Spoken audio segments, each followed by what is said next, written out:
Hello, my name is Ray Salazar, and this is Morning Reel, a 3 or 4 or 100 minute or so podcast of films that I review of any caliber, any country, any topic, good or bad. Now, normally I would put this on a Thursday, but I just need to talk about this. This is a bonus episode, just so you guys know, and gals, and they and them. Haha. So, I want to talk about just briefly the show called The Rehearsal. It's a show created by, written by, directed by, and starring Nathan Fielder. And then if you don't know who Nathan Fielder is, he had a show on Comedy Central. At least Comedy Central distributed the show called Nathan for You, and it's basically a guy who well, at least for that show, he helped out businesses and to expand, their business, their reach and all that stuff with his own quirky, weird ways. And there's some businesses that actually went through this, and all of his ideas are, I wouldn't say innovative. I mean, maybe they are innovative. Who knows, right? But his ideas did not really work. At least it didn't work too well.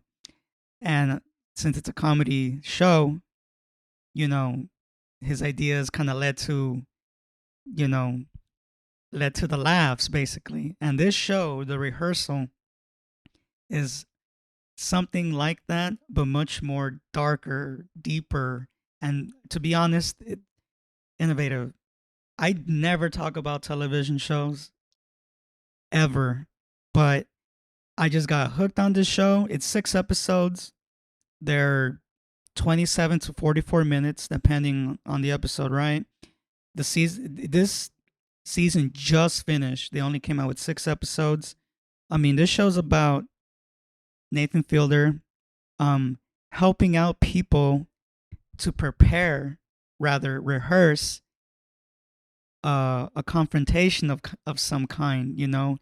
So what he does is he he goes just like godlike mode to recreate the scenario that their client wants to do, and he goes as far as to like building a replica of a certain location where the actual confrontation will, you know, will happen.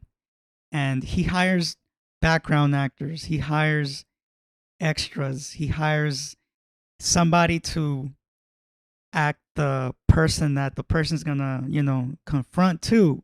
And they go like, he goes just so deep, and like he makes this like this map of how a situation can go, and it can go all kinds of ways. And the more he does it, the more, well, it's not the more that he does it, but like he comes to a certain point where like it's like he starts to question his own existence in the fake scenario, and then starts to, in a way, recreate his thoughts of that scenario. So it just goes deep and deep, and like he hires actors to play himself, and then it just goes fucking crazy. How would you feel like if you had to like meet with somebody and there's something that you got to say and it's tough, and you're just so not chicken shit about it, but it's like you're not ready to talk about it. So here comes Nathan saying, "Hey man, why don't we try to, rehearse that? Where's it going to be at? Who's this person? Tell me about them. You know, where do they live, or how are they? He just goes deep and deep, and it's just funny how we get into our own heads and start playing out all kinds of scenarios to whatever worries that we have, and it could be about anything.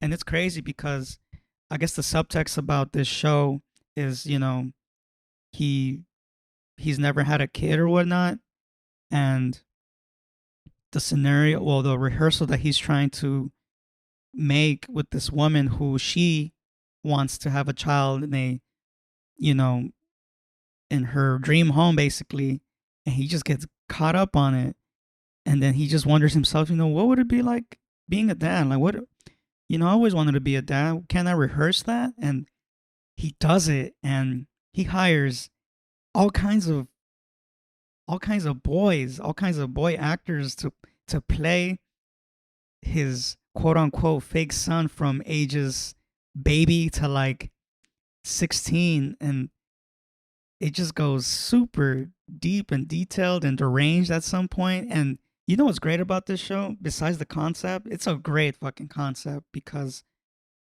there is no show in television right now that does something like this, and it's so original. Then again, there are a very few films that actually have done this type of thing before, where you're creating worlds and then worlds within worlds, and you're hiring people to play people that you know yourself, and it's like a web of some weird sort.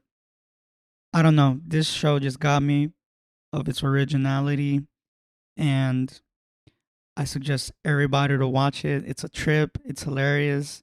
It makes you question your existence of some kind. It makes you question the people that you have around you. It makes you question life, period. Like how life works and how people will go through just almost infinite lengths to find the right moment to do something. But much like life, stuff happens. It's unpredictable, and you just got to go with it. And that's all I got to say about this show. Follow me on Morning Shot Films on IG and YouTube. Follow, subscribe to this podcast called Morning Real. You can find it on all your most of your audio platforms, such as Google Play, such as Google Podcasts, iHeart, Spreaker. I'm on YouTube. Also, Apple Podcasts, which is, a very accessible platform to find out stuff like much what I'm talking about. Either way, I am Ray Salazar. Thursday, I will be I will be putting out The Days of Being Wild, directed by Wong Kar-wai. It's a film about how the absence of your mom can really affect who you are as a person.